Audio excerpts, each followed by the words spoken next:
Unit 731, what a name. What was that all about? Well, Unit 731 was this top secret Japanese army unit back during World War II. They, experimented on people to figure out more about biological and chemical weapons. On people? Like, what do you mean? What kind of experiments are we talking about? Pretty awful stuff. They infected people with diseases like the plague, cholera. They wanted to see how these diseases spread and how they could, weaponize them. Oh, that's messed up. So where did all of this happen? In Manchuria. It was part of China, but Japan controlled it back then, and it was isolated. So it was the perfect place to keep these activities secret. So why would they want to use diseases as weapons? Well, they thought it would give them an edge in the war. Spread diseases among enemy soldiers, civilians too, weaken them, make it harder to fight back. So it was all about winning. Yeah. No matter what. Seems that way. They were willing to do, just terrible things to win. They even built this massive complex in Manchuria just for these experiments. It was like a factory of death. A factory, with buildings and everything? Oh, yeah. A sprawling complex, over 150 buildings, labs, factories, you name it, even a crematorium. And, the prisoners, they were called logs, kept in facilities called log cabins to dehumanize them, make it easier to, carry out these horrific acts. Why logs? What's with that name? It was a way to distance themselves from the fact that they were experimenting on people, human beings. They didn't want to think of them as, people with families, lives. Right. So it's easier to do those things if you don't see them as human. Exactly. Classic case of dehumanization. You see it a lot throughout history to justify cruelty. And the unit itself, it was divided into 8 divisions, each one specializing in different areas of research. Research? Like what? One division focused on plague and cholera, another on anthrax and typhoid. They even had a division. They experimented with frostbite, deliberately freezing people just to see how the body would react. Freezing people? That's horrible. Why? Why would they do that? Well, they said it was to find treatments for frostbite in soldiers, fighting in cold climates. But their methods were just barbaric, dunking prisoners' limbs in ice water until they froze solid. Then they would try different methods to thaw them out, often resulting in gangrene, amputation. So they weren't trying to help the prisoners? No. They were expendable, no pain relief, nothing. Many of them died. Just awful. It sounds like they were just using them up and then tossing them aside. Pretty much. The whole system was designed to exploit and discard human life. Just no regard for their suffering whatsoever. They even performed surgery on people. Without anesthesia? Oh man, that must have been incredibly painful. Oh, it was. They would cut people open while they were still alive, conscious, just to observe their internal organs, how they function. They even did vivisections on pregnant women. It's beyond comprehension. Pregnant women, why would they? Why? They wanted to see how the fetus developed, how the mother's body reacted to the trauma. Just no regard for human life at all. To them, these people were nothing more than lab specimens. It's hard to believe that anyone could be so cruel. It's a dark, dark chapter in human history. And it's important to remember these atrocities so we can prevent them from happening again. They also tested weapons on live subjects to see how effective they were. Weapons? Like what kind? Grenades, flamethrowers, bombs, all on living people. They wanted to see the damage they could inflict, how quickly they could kill. Basically using them as target practice. In a way, yeah. It was gruesome, inhumane. The suffering, they just didn't care. Only cared about the results. So did anyone try to stop them? At the time, very few people even knew about Unit 731. It was a top secret program. Those who knew were sworn to secrecy. And, it wasn't just the prisoners who suffered. You mean like their families? Exactly. They faced this double tragedy, you could say. What do you mean? Well, not only did they lose their loved ones, but they were kept in the dark about what happened to them. Because of the secrecy and all. Right. The Japanese government, they kept everything about Unit 731 hush-hush. So many families, they never even got confirmation that their relatives had died, let alone, the details of what they went through. God, that's awful. Just the not knowing. It must have been agonizing. It was. Imagine not knowing what happened to your husband, your child, just disappearing. It doesn't bear thinking about. The psychological toll on these families, it was immense. No closure, no answers, just years, decades of uncertainty, unanswered questions. Did any of the families ever find out what happened? Some did eventually, but many didn't. The Japanese, they destroyed so much evidence, and the people who were involved, they stayed silent.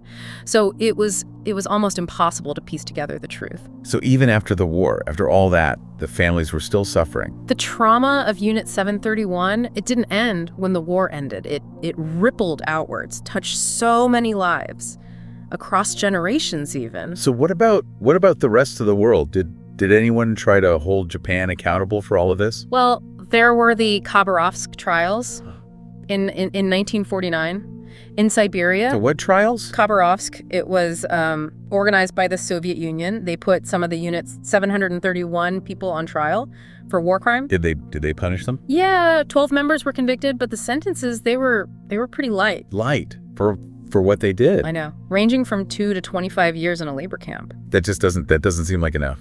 Not for the things they did. It was controversial. Some people saw it as more about politics than justice. What do you mean? Well, the Cold War was just starting. Tensions were high, and some saw the trials as the Soviets trying to, discredit Japan and its allies. So politics got in the way of justice, basically. Yeah, that happens a lot, unfortunately. International relations, they can make things very complicated. What about the U.S.? They were involved in the war too. Did they try to bring anyone to justice? Well, we talked about this earlier, right? The U.S., they made a deal with some of the Unit 731 personnel. The deal, right? Immunity in exchange for their research data. So they just let them go? Essentially. The U.S. was very interested in that data for their own biological weapons program. They saw it as valuable intelligence, could give them an advantage in the Cold War. So they chose what, their own interests over justice? You could say that. It was a pragmatic decision made in a very tense time, but a lot of people saw it as a moral failure. And the data, the research, what happened to all of that? Most of it ended up at Fort Detrick in Maryland, where the U.S. was doing their own biological weapons research. So the victim suffering, it helped the U.S. develop their own weapons of mass destruction. It's a very disturbing thought. It really shows the ethical dilemmas involved when it comes to scientific research and war. So what about the places where it all happened, the actual sites? The main facility in Harbin, China, it was mostly destroyed by the Japanese when they were retreating. They destroyed it. Why? Cover up. They didn't want any evidence left behind, didn't want it falling into enemy hands. But they couldn't destroy everything, right? No, they couldn't. Some buildings, some remnants, they survived, and now they're a museum. A museum. Wow. Yeah. So you can actually go there, see where it all happened. Yeah. It's a chilling reminder of what happened there, the horrors, and the importance of remembering. Do you think it's important to visit these places? I do. Actually, seeing these spaces where these atrocities happen, it can be very powerful. It can help us understand the scale of it all, the impact it had on the victims. Are there other sites like that related to Unit 731? There are, scattered around China and some other countries too, where the unit operated. Some have been preserved, some have been, repurposed or just forgotten. And what about the victims' remains? Were they ever recovered? Some have been found over the years, but many are probably still out there in unmarked graves or lost forever. God, it's just tragic. They deserve a proper burial. The lack of closure for the families is just one of the many lingering consequences of Unit 731. This whole story, it's so disturbing. It's hard to believe that people are capable of this kind of cruelty. War, it brings out the worst in us sometimes. And Unit 731, it's a particularly dark chapter, but it's important that we study it, even if it's uncomfortable, so we can learn and try to prevent this from happening again. So what can we learn? What are the key lessons from Unit 731? Well, one is the importance of international cooperation, accountability. The lack of oversight, of regulation, that's what allowed Unit 731 to operate for so long, with no consequences. So we need stronger international laws, institutions? Yeah. To make sure this doesn't happen again. Absolutely. And when we need to be very careful, very vigilant about how scientific research is used, the potential for misuse, it's always there. You think something like Unit 731 could happen again today? It's hard to say, but Definitely. The dangers, they're always there. We have to be aware, and we have to work to make sure that science is used for good, not for evil. And what about Japan? How has all of this affected its relationship with its neighbors? It's still a very sensitive issue. The legacy of Unit 731, it continues to strain relations between Japan and China, Korea, where a lot of the victims came from. Why is that? Well, there's a sense that Japan hasn't really atoned for what happened, that they haven't done enough to acknowledge the suffering, to compensate the victims' families. So there's still like resentment, mistrust. Yeah. The wounds of the past, they run deep, and it takes time, effort to heal them. Reconciliation, it needs a real commitment to truth, to justice, to accountability. Is anything being done to address this? There are some efforts to encourage dialogue, understanding between Japan and its neighbors. Some civil society groups, they're doing good work, documenting the history of Unit 731, raising awareness about the victims. So there's hope for healing then? It's a long road, a difficult one, but it's necessary if we want to build a more peaceful future. What about the data, the research data from the experiments? Is it okay to use it? That's a huge ethical dilemma. A lot of debate about it, even today. What are the arguments? Well, some people say that even though it was obtained unethically, it could still be valuable, medically speaking, that it could help develop new treatments, cures. So it could actually, help people? It's possible. But then others argue that it would be wrong to benefit from suffering. I can see that. It's a really tough question, a moral one. There's no easy answer. What are the arguments against using it? A lot of people feel that using data from torture, from murder, it's just wrong, no matter what the potential benefits might be. They say it would be like betraying the victims. Like saying it was okay what happened to them. Exactly, like condoning the crimes of Unit 731. So what do we do? It's a question everyone has to wrestle with. There's no right or wrong answer. It comes down to your own values, your own beliefs. Is there anything else we can learn from all of this, from Unit 731? I think one of the biggest takeaways is the danger of unchecked power and the need for ethical boundaries in scientific research. Like a warning sign from history. Exactly. A reminder that science, it can be misused for terrible purposes, and that we need accountability, transparency in research. What can we do to prevent something like this from happening again? I think it starts with respect for human rights, for human dignity, and education. Teaching future generations about what happened, about the dangers of unchecked power, about the importance of ethical conduct. So knowledge, awareness, that's the key. It's a big part of it. And also holding people in power accountable, making sure there are systems in place to prevent these kinds of abuses and to punish those who commit them. Unit 731, it's just a horrific part of history. It's hard to believe it really happened. It shows us that humans were capable of terrible things, but it also shows us that we can learn from our mistakes and try to build a better future. What's the most important thing to remember about all of this? The victims. We have to remember them, their suffering, and honor their memory by working to create a world where this can never happen again. It's been a really tough conversation, but an important one. Thank you for sharing your knowledge with me. It's been my pleasure. These are conversations we need to keep having. Learning from the past, it's so important. It really has been a deeply disturbing but incredibly crucial conversation. Thank you so much for your expertise, for walking us through this dark chapter of history. It's been eye-opening. My honor. It's vital to keep these stories alive, no matter how difficult they may be. I agree. The more we understand about the past, the better chance we have of building a better future.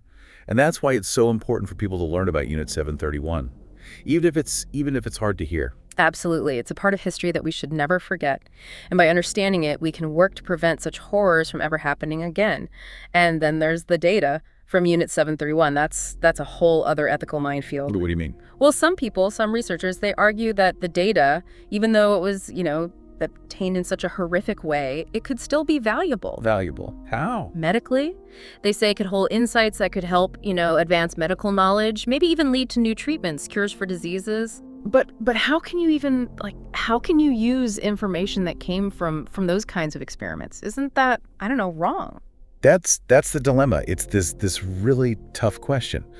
On the one hand, you have the potential benefits, the possibility of helping people, maybe even saving lives. But on the other hand, using it means, in a way, you're benefiting from the suffering of those victims. Yeah, it just doesn't feel right. It's a deeply moral issue. There are no easy answers here. So what are people saying? What are the arguments for actually using it? Some people They believe that the potential benefits, they outweigh the ethical concerns. That if we can use this knowledge to alleviate suffering, then we have a moral obligation to do so, regardless of where it came from. So they're saying it's like more important to save lives, even if the information came from those experiments. That's their argument. They say that the victim's sacrifice shouldn't be in vain, that if their suffering can lead to medical breakthroughs, then that redeems it somehow. And what about the other side? What do they say? A lot of people, they feel it's wrong, morally wrong, to use data that was obtained through torture, murder, no matter what good might come of it. I think I understand that. It's like you're saying it was okay what happened to them. Right. They feel like using that data would be like condoning the crimes of Unit 731, betraying the victims. So what's the answer? What do we do? There isn't one answer, not really. It's a question everyone has to grapple with, individually. There's no right or wrong, not in this case. It comes down to your own values, your own beliefs about right and wrong. It's a lot to think about. It is. But that's part of why Unit 731 is such an important, albeit disturbing, part of history. It forces us to confront these really difficult questions about ourselves, about humanity.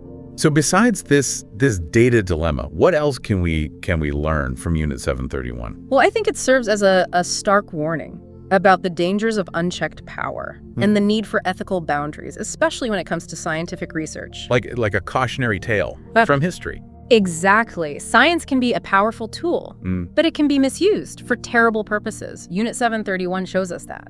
And it reminds us that we need accountability, transparency. So what can we do? I mean, to make sure something like this never happens again. We have to foster a culture of respect for human rights, for human dignity. We need to educate, teach future generations about what happened here, about the dangers, about the importance of ethical conduct. Education, awareness, that's the key there. It's a huge part of it, yes. And holding those in power accountable, making sure there are systems in place to prevent these abuses from happening and to punish those who commit them. Unit 731, it's hard to fathom that this really happened. It is. But it shows us, I think, that humans are capable of great evil. But, it also shows us that we're capable of learning, of trying to do better. What's the most important thing to remember about Unit 731? To never forget the victims, to remember their suffering, and to honor their memory by working to create a world where something like this can never happen again. Thank you for sharing your insights with me. This has been a really, really heavy conversation, but an important one. I agree. These are conversations we need to keep having. The past, it may be uncomfortable, but we can't ignore it. We can learn from it. It really has been a deeply disturbing but crucial conversation. Thank you so much for your expertise, for guiding us through all of this. It was my honor. These stories, they need to be told and remembered, no matter how hard they are to hear. That's exactly right. The more we understand the past, the better chance we have at building a better future. And that's why it's so important to learn about Unit 731, even if it's difficult to hear. Absolutely. By understanding it, we can work to prevent such horrors from ever happening again.